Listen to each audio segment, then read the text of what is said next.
جماعة مش هتصدقوا احنا فين؟ مصر القديمة. مجمع الأديان. احنا اكسايتد قوي يا جماعة. تخيلي انا أول مرة بجد عايشة في مصر طول عمري، وأول مرة أجي هنا. فأنا عايزة ما قلت ثانية وهراكم الجمال والحضارة والأصالة المصرية القديمة، مجمع الأديان كلها. مصر طبعا فيها كل الأديان. عارفة في إيه تحت؟ بس هنكتشف مع بعض. الله الله فريدة. الله يا جماعة. واحنا داخلين كان عندي شعور حلو قوي بجد، كنت مبسوطه وحاسه ان انا مقصره ازاي اول مره اجي مجمع الاديان. بجد يا جماعه لازم تزوروه عشان تشوفوا تراثنا الجميل، وقد ايه المسلمين والمسيحيين في مكان واحد وقاعدين مع بعض وطول عمرنا عايشين مع بعض. سيبكم الفتنه بتاعت السوشيال ميديا، لكن احنا بجد شعب واحد.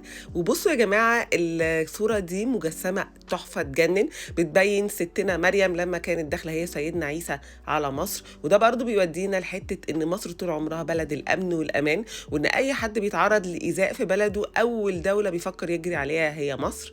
وفي لوحه هنا برضو بتورينا المسيره اللي هم مشيوا عليها، واحتفال شعب مصر بدخول ستنا مريم وسيدنا عيسى الى الاراضي المصريه.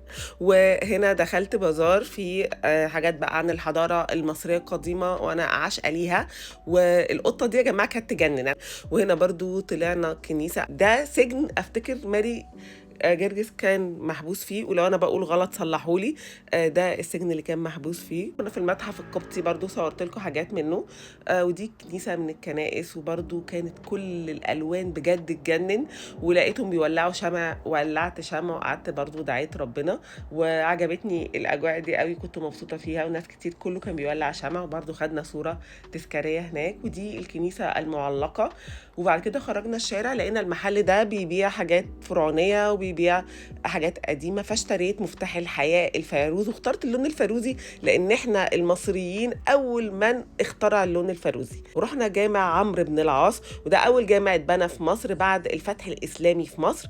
وبجد الجامع كان يجنن، ومساحته كانت رهيبه، والجو كان كل حاجه كانت حلوه. احلى يوم بجد قضيته امبارح، بقد ايه مصر جميله وقد ايه كلنا لازم يا جماعه نكون فخورين ان احنا مصريين.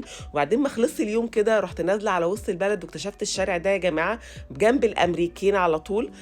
ده مليان مطاعم وقهاوي، ودخلنا كلنا جوه، وبجد الاجواء كانت تجنن. ودخلنا الامريكين. واخر حاجه قبل ما نروح كان لازم نجيب حاجات رمضان. كل سنه وانتم طيبين.